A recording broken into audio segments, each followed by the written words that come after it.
Hello, everybody. This is Alex Schiffer, the Missouri beat rep for the Kansas City Star. As usual, I'm joined alongside Blair Kerkhoff, who didn't go to Los Angeles for the epic Chiefs game. He was here in Kansas City, and we're going to talk Missouri-Arkansas for Friday, some Missouri basketball, and probably some bowl projections, and maybe a little Alberto Mackey Award talk. Blair, how you doing? Good, Alex. How you doing, man? Not bad, not bad. So, we talked a little bit last week how Mizzou, Tennessee could get a little interesting, but Missouri is the game that they should win, and they certainly won without much of a problem. Yeah, they. I've had a difficult time reading Missouri almost on a weekly basis. I thought they would have. I didn't know how motivated they'd be going to Florida, coming off the Kentucky loss. Of course, they were fantastic. I thought they might have problems in Tennessee, and they were fantastic. So now, just based on recent history, I think Missouri should have one of those name the score type of games against Arkansas. And I could be totally wrong about that. But the way this thing sets up, Missouri seems to have all the advantages in this game. And if it's close, then maybe we've got the seeds of a rivalry that Missouri and Arkansas wants to be one of those. It doesn't matter how good either team is when they play. It's always going to be a close game. But I don't think this series is there yet. And I think Missouri is a big favorite for a good reason. And I think Drew Locke's going to go out to play his final game at Columbia and leave on a pretty high note. Yeah, I agree. I mean, to recap Tennessee real quick, I thought the most encouraging sign from that game was that the backup quarterback comes in for Tennessee pretty early on. I think everyone in the press box and at home was even saying, like, well, you look at South Carolina, their backup quarterback played well against Missouri early in the season. There's a good history of Missouri losing to backup quarterbacks, and the kid had some momentum early on. He was throwing it deep pretty well, and then DeMarcus Acey has that interception that he nearly returned for a touchdown at the end of the half. Missouri scores on it, and I thought that game completely changed its tone right from there. I mean, we've talked before when we were at Purdue together. Missouri's had the chance to step on a team's neck and kind of take care of business going into halftime. And it hasn't before, and I just thought that this was an example that this was a big step forward. Because I think AC's had a good year, but doesn't get the recognition he deserves. And I think to some fans he might forever be associated with that last play against Kentucky. And I also think that just to some, it's a secondary that just hasn't done a lot until recently, and it's kind of a what have you done for me lately type of deal. But he had 2 interceptions. I mean, everybody looked good offensively. I think Missouri's, we've talked before with the Georgias and the Alabamas of the world, those are SEC teams where their number 2s are just as good as their number 1s.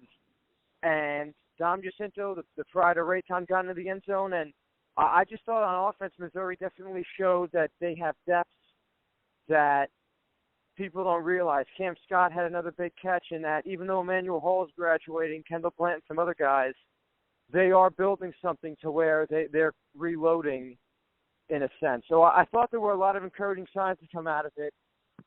And as you said with Arkansas, this is a game that, despite all their troubles this year, was one that I never lost sleep over picking Missouri. I mean, Arkansas hasn't really done anything to give you reason to pick them. They're without 3 starting DBs on Friday, 2 for doing what a lot of men don't have the guts to do sometimes, and ask a cheerleader for a phone number, and another one for getting hit by a car. So I think that Drew Lock and that class don't want to leave Faroe without a win, and I think that Arkansas kind of handing Drew Lock 3 inexperienced DBs. I mean, you look at the depth chart, a lot of those guys are true freshmen and redshirt freshmen. I can't not go the pick the score route like you said. Right. All right. So there's a lot here. So I'm going to take it chronologically. you're right about the DeMarcus AC pick. That was remarkable. What a turn of events. I mean, Tennessee's getting ready to. I believe it was 19-10 at the time, and Tennessee's looking to go in and cut this thing to 2 at halftime and feel really good, and get the ball back. And get the ball back, right. So instead, AC goes almost the length of the field, but Missouri punches it in, and it's 26-10 at halftime. Changes everything about that game. The whole feel of the game changes with that play. Huge play, maybe the defensive play of the year for the Tigers. Arkansas as a program, they changed coaches after last season. Bielema was out. In fact, Bielema and Jeff Long, the athletic director, were out because of lack of progress in the football program. And what do they end up with? A 2-8, 2-9 season going into Missouri, and Arkansas fans are pretty angry about what's going on with Razorback football, and they wonder if they got the right guy in Chad Morris. I don't know if anybody. Whenever there's a coaching change like this, you expect there to be some transitional pains, but I'm not sure anybody expected it to be this bad for the Razorbacks. And you just you can't have seasons like this. And then lastly, and I would love to know your thought on this. If you're a football player hitting on a dance squad or a cheerleader or something, is that a suspendable offense? Should those guys have paid a price for this? It's funny. I want to ask you the same thing because you've been in college sports a lot longer than me. I thought Dan Wetzel of Yahoo Sports had an excellent column about how this is just another sign of paranoia and with college coaches and getting the best of them and kind of making them act like this for just kind of making a big deal over nothing. And my whole thing with it was, first off, I think if someone like Nick Saban, let me actually rewind even more. If Arkansas is like 9-2 and playing for a New Year's Day bowl game on Friday, I don't think this happens. I think the suspension. You don't think the suspension happens? If this is a game that could change the course of Arkansas' season on Friday, the hypothetical I was going back and forth with when I saw the news was that if Arkansas is playing to win the SEC West or get into a New Year's Six bowl game or just make a bowl game, does Chad Morris, is he able to address his AD and the fans and the media and say, I took 2 of our best players off the field because they did something a lot of college kids do, which is ask a girl for their phone number. I don't see how you could live through that. That just sounds like a PR nightmare. Arkansas has something at stake, and he suspends 2 players that are key players for him. One of them is an NFL draft prospect. I forget which DB it was, but to suspend those guys for that, I just think that if Arkansas was playing for something, that would have been a very tough pill for him to swallow. I'm suspending these guys even though this game has a lot of stakes for us. Well, here's what I'll say. I think we are in sort of tighter times when it comes to this sort of thing. I go agree. Back when Barry Switzer was the coach at Oklahoma, and they were running up scores against Kansas State, maybe even Missouri, but in some of those old Big 8 games, his guys would his starters would take their shoulder pads off at halftime, and they were seen eating hot dogs on the sideline, talking to fans in the stands, and nobody cared. This happened in the pregame. This was a pregame situation where a couple of players talked to the Mississippi State cheerleaders or dance squad girls, whoever they were. I find it to be harmless, and this is just a terrible overreaction on the part of Arkansas. I think it's silly, and it's not a good look for the Razorbacks this week. So I just it's unfortunate that it happened, and it's unfortunate that we're this way about our suspension rules. There's some serious things that need to be addressed in college sports, and this isn't one of them. You gotta let this slide. Maybe you talk to the players after the game and handle it in house, but you don't suspend them for a game. Too much of an overreaction here for me. I agree. And the other two points that I had were just that, Chad Morris is a coach that had one winning season at SMU.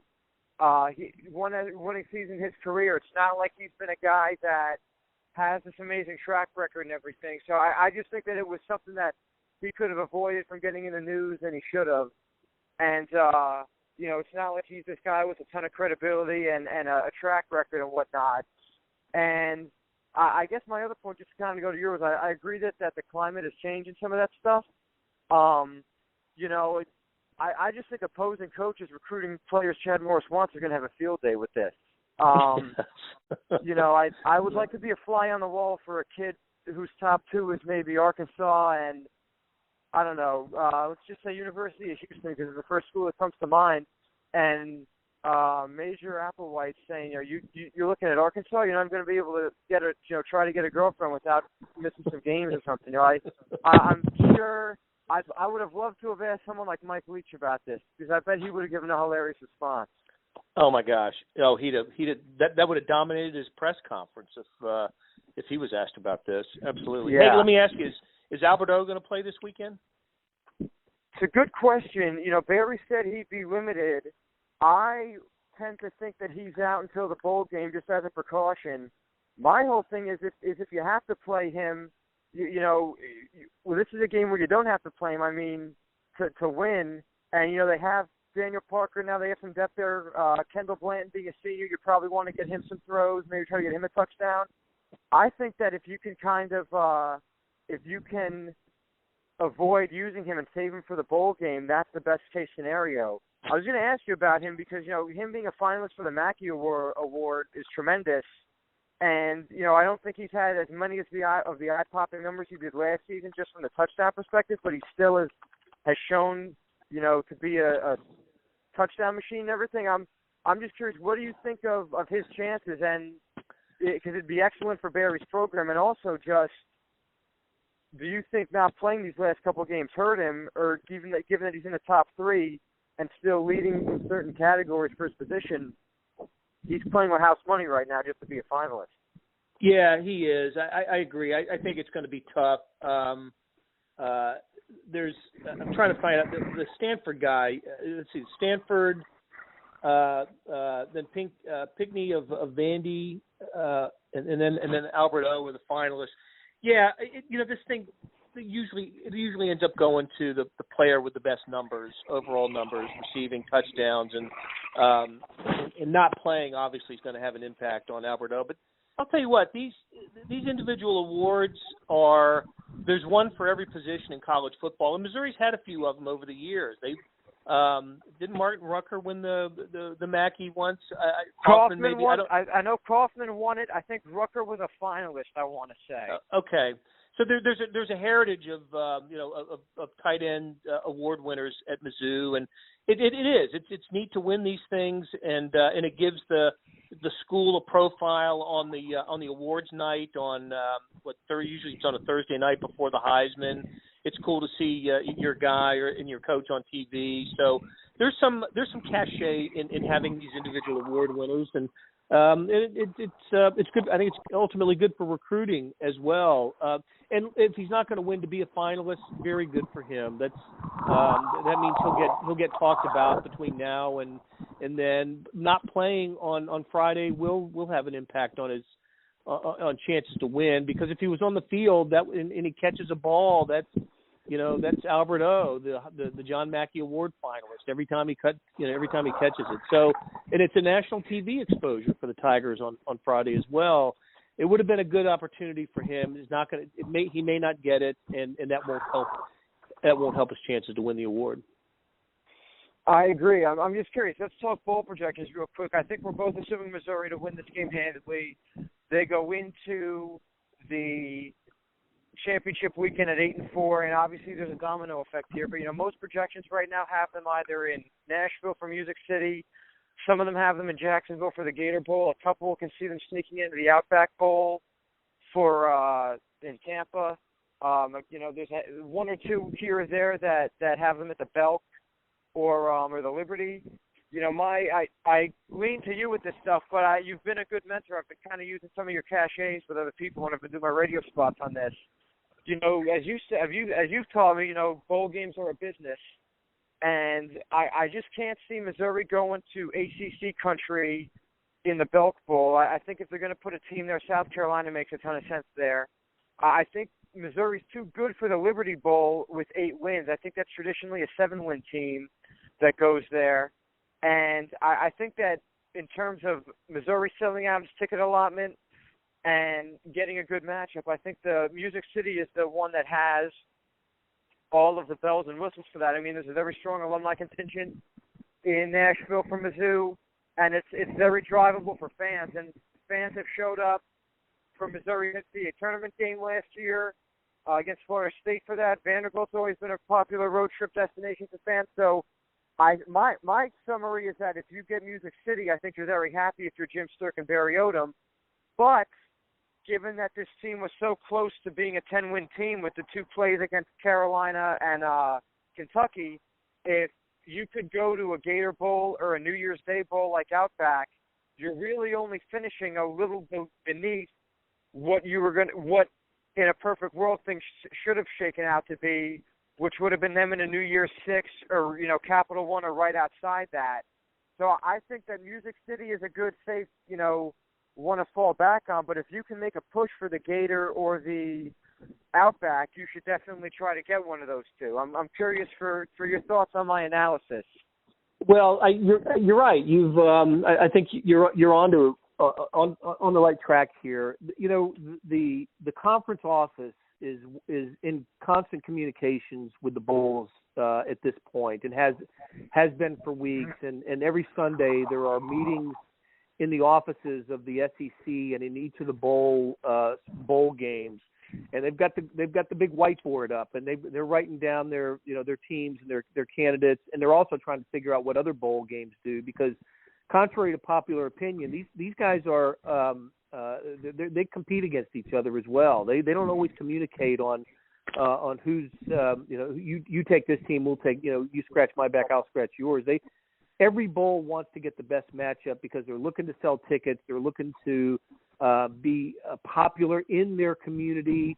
And also keep this in mind, ESPN has nothing, which televises almost all the bowl games.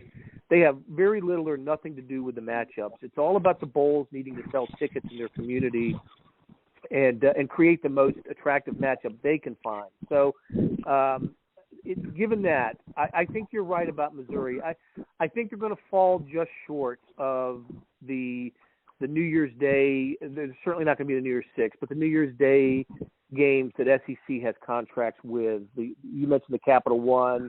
That's the big one. That's not part of the New Year's Six. There's the Outback, and then there's they still call it the Gator, whatever they're calling it. The Taxpayer Gator Bowl. I've been using them interchangeably. There you go. All right, so those are the ones. That's the sort of the next tier of SEC bowl games, and that's what I was thinking about for Missouri heading into this season. Figuring they would have a hard time with Alabama and Georgia. Maybe they'd be able to get into one of that level, that second level of bowls. But I don't know if that's going to happen.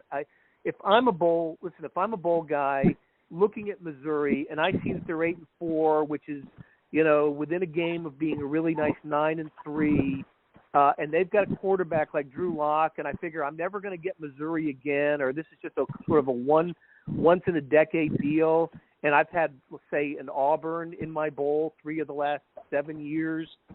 I would say, yeah, I'm going to take Missouri. Give me something different here. If you're trying to sell a game, but I don't know if that'll happen.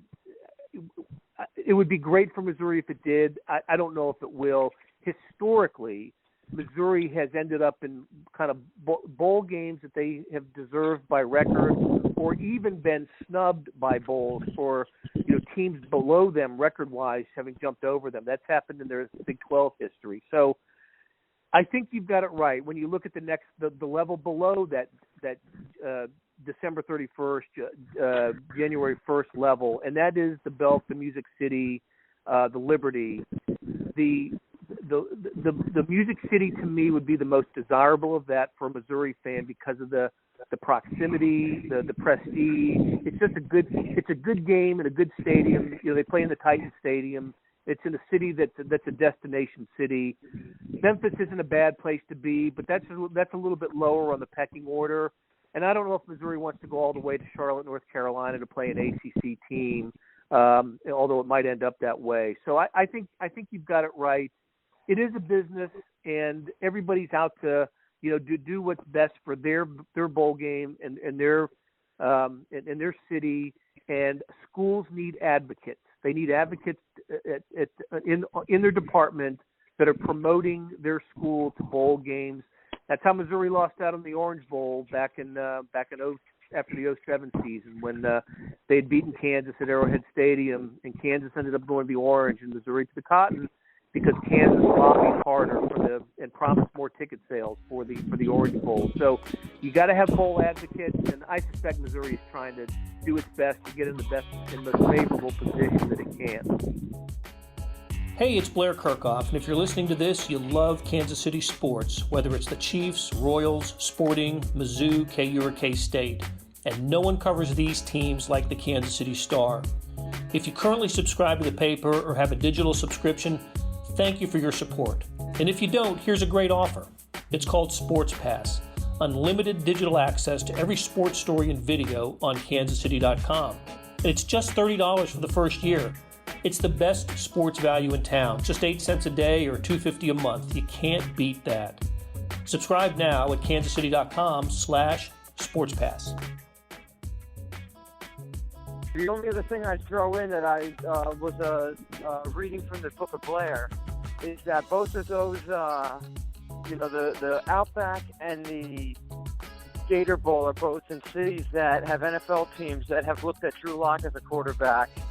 And kind of to your last point, I don't, obviously, we don't know where Drew Lock is going to fall in the draft right now. It's too early to tell. I mean, I think he's firmly in the first round.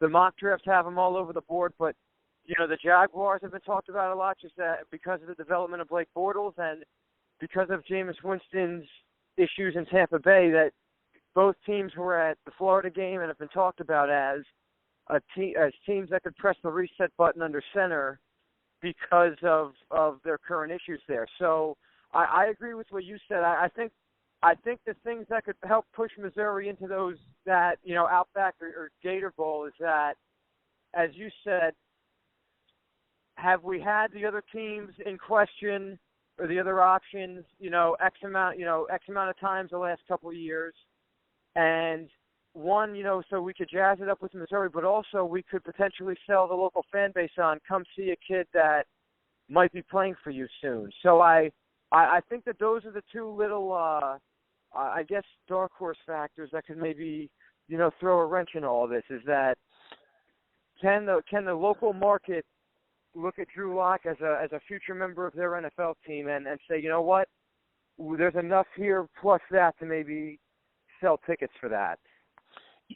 The schools that you have to look at right now that Missouri would be climbing over to get into one of those bowls would be Kentucky, Florida, Mississippi State.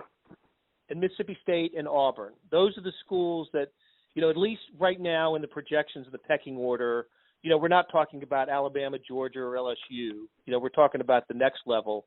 So if you're sitting around the conference table in the bowl office in Orlando or Tampa or Jacksonville, and you're throwing these schools and you're talking to them, that's a discussion that needs to be being had in these bowl cities.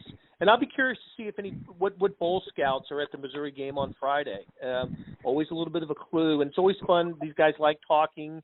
And they like to sort of dish the dirt on the other bowls. So if you see any of them in any bowl scouts in the press box on Friday, make sure to share a Coke with them and get some intel. Yeah, a quick story for you about that. So the Liberty Bowl had a representative in the press conference for Barry after the win in Tennessee, and I won't name the media member. I can just say it was not a member of the Kansas City Star. The Liberty Bowl guy is standing right behind where this beat writer is seated, and he's saying how Mizzou has no business taking the Liberty Bowl bid. Doesn't want to go to Memphis, would rather go somewhere tropical.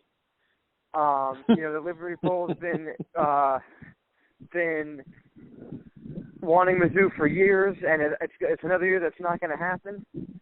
And I'm sitting there trying to keep a straight face. I'm looking between the beat writer and the Liberty Bowl guy. The beat writer does not know the Liberty Bowl guy is behind him. And the guy's looking at me, and I'm kind of trying to egg him on, like, come on, say something, make this hilarious. And so Barry walks in, says hi to the Liberty Bowl guy before he gives his opening statement.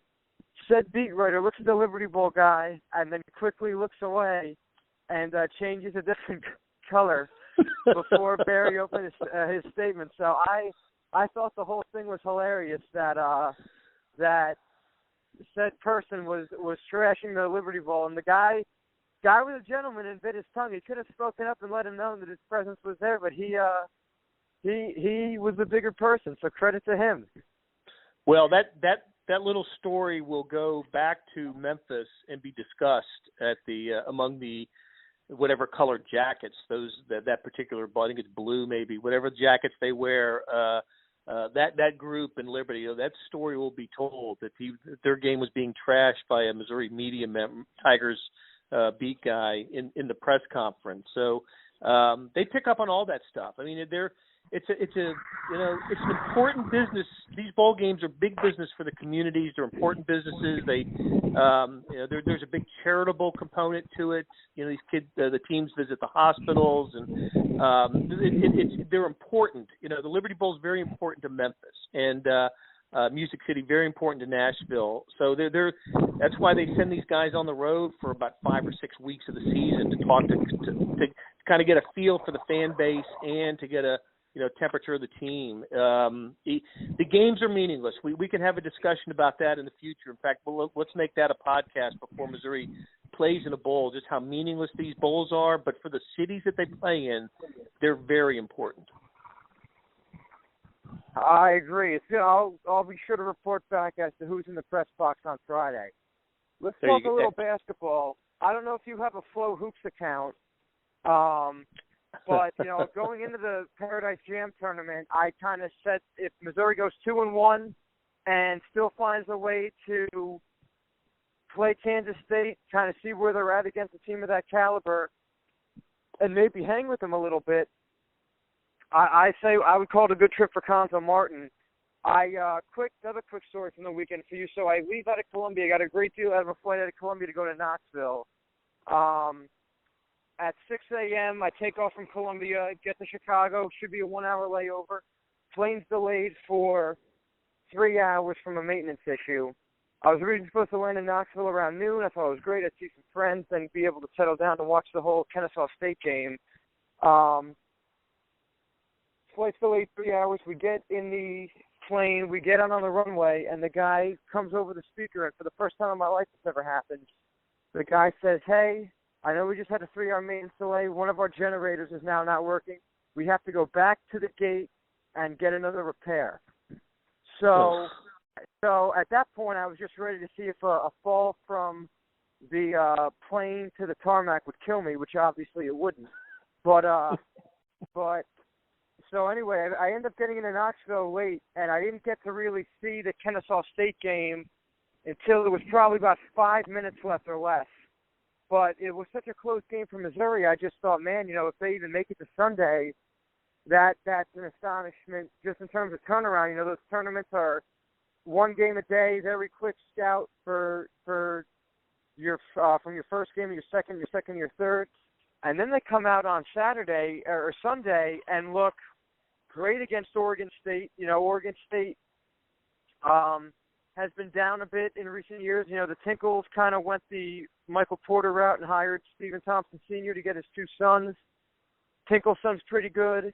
And Missouri, I thought, had its best game of the season against Oregon State. I mean, Jeremiah Tillman had foul trouble, but Kevin Puryear looks great. Jordan Geist playing with a bad back looked awesome.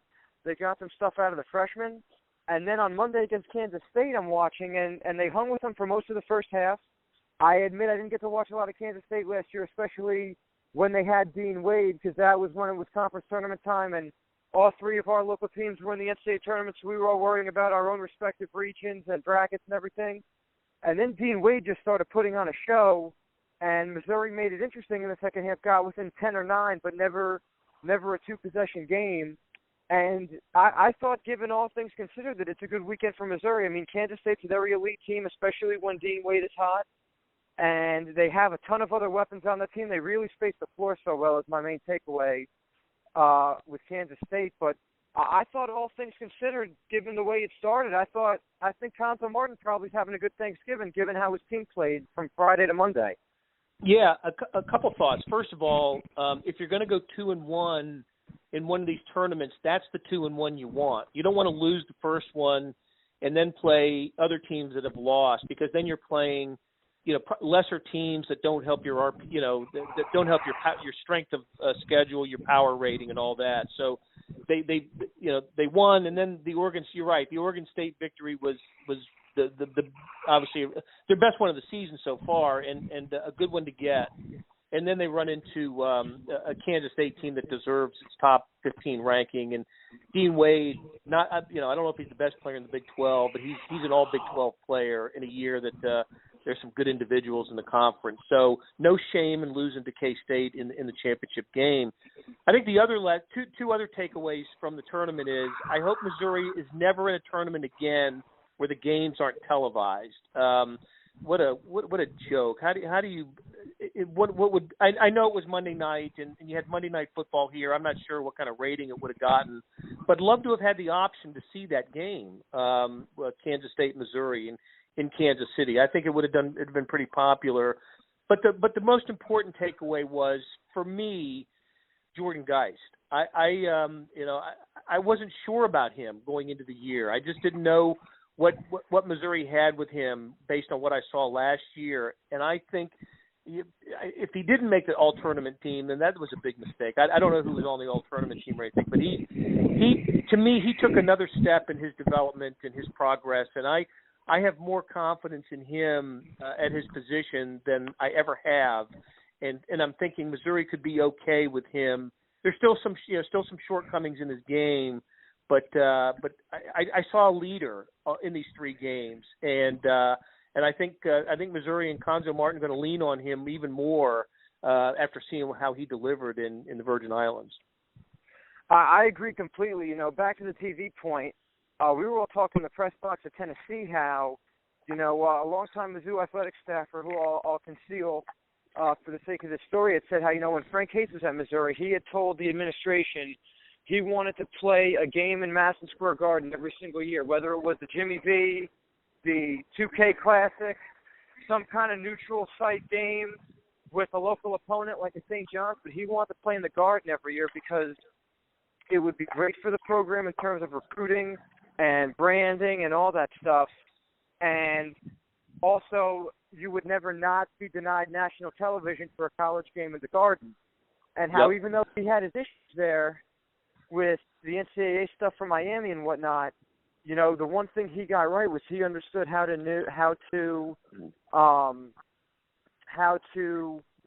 use venues and tournaments like that for the sake of building the program.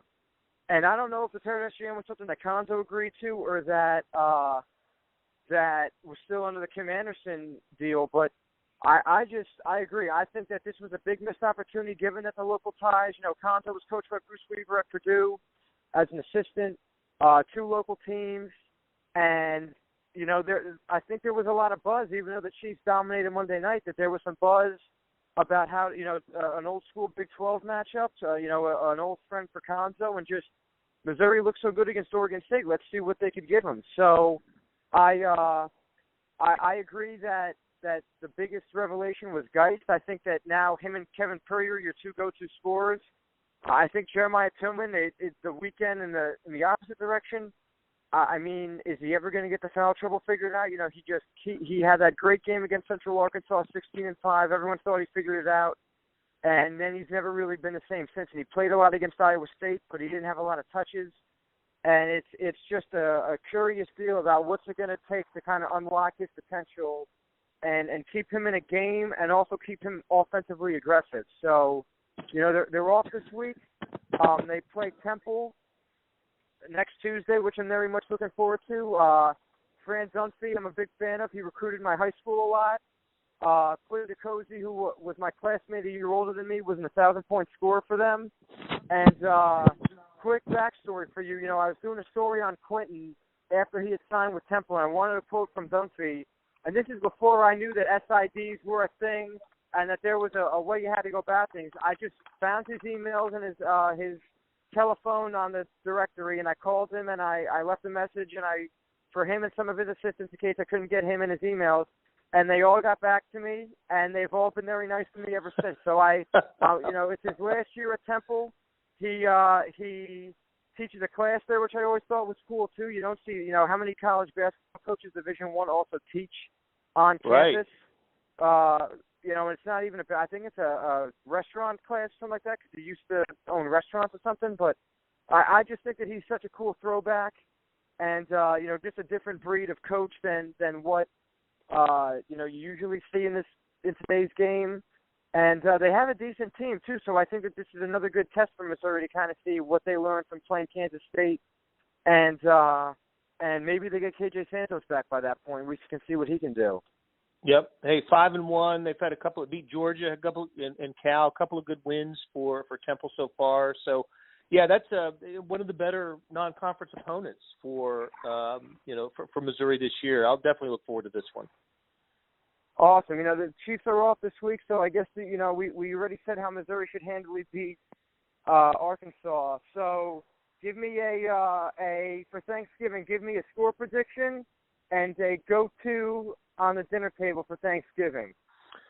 Good one. The score will be, I think, somewhat similar to what we saw last weekend.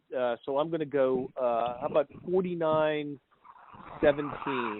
Missouri over Arkansas. I don't think the Razorbacks are going to be terribly interested. Maybe that gives them a freer mind coming into this game, and they'll just play pretty loose. But I don't know. I think Missouri goes. Senior day is important. Missouri takes advantage and rolls up a big score. And I'm old school Thanksgiving. I mean, totally old school. I think a plate with the turkey and the mashed potatoes. Now, you can doll up the mashed potatoes a little bit, maybe garlic mashed potatoes with some cheese in them, or anything you want to do to doll up the mashed potatoes, I'm all for. But I'm turkey, gravy, mashed potatoes, and whatever green thing. I've become a Brussels sprouts guy, so maybe that may not be a Thanksgiving traditional side, but I'm all for that. And then when it comes to the dessert, I don't know. I've never been much of a pie guy, or at least not pumpkin pie. I'll take a slice of apple though, and finish it off with a lot of football. Gotcha. I'm going to pick Missouri 48-14, so not too far off from yours. A storyline we didn't even talk about that I wrote about in today's paper that was up last night was that, Arkansas passed under Brett Bielema for recruiting Missouri star tailback Demario Crockett. The kid they picked over him, as high school coach told me, T.J. Hammond. Demario Crockett enters Friday with, I think, roughly, I'm off by a couple yards, but 2,260 career rushing yards for Missouri. T.J. Hammond has 383. And Crockett can play the first 2 years against Missouri, the marijuana citation he got suspended for, and then the shoulder last year. So he also wants, aside from Drew Lock trying to get into the end zone his last time at Faroe, Demario Crockett has a chip on his shoulder. So I think 48-14. And when it comes to Thanksgiving, I'm a big turkey guy too. My mom will make homemade cranberry sauce, and then she'll also buy the Ocean Spray canned stuff. And to talk about new school, I love the canned stuff. I love my mom's cooking, but I will go for the canned cranberry sauce 9.5 out of 10 times over the homemade cranberry sauce. That's my go-to. And then, as you said, I'm big into the vegetables. So if it's asparagus, green beans, broccoli as the green thing, I'm good. And I won't be home for Thanksgiving. I was in Orlando last year for the tournament. But the only apple pie I will eat that is that good is Jean Denet Bakery in Brooklyn, about 10 blocks from where my dad lived and his pharmacy was. That's the only, every Thanksgiving we get one of those pies, and about half of it was reserved for me. So I will not have pie tomorrow, probably out of respect to Jean Denet. Very good, very good. If you're in this part of the country, and maybe it's in Columbia too, and in all of Missouri, Tippins is the pie of choice for many people. in this part of the world. Tippin's Pies are just a Kansas City-based company out of this world. Okay. I might stop by a bakery then while I'm in Kansas City to see what I can find on that. I appreciate the intel. Well, you have a happy Thanksgiving, my friend. You too, Blair. Take care. We'll see you next week on the podcast.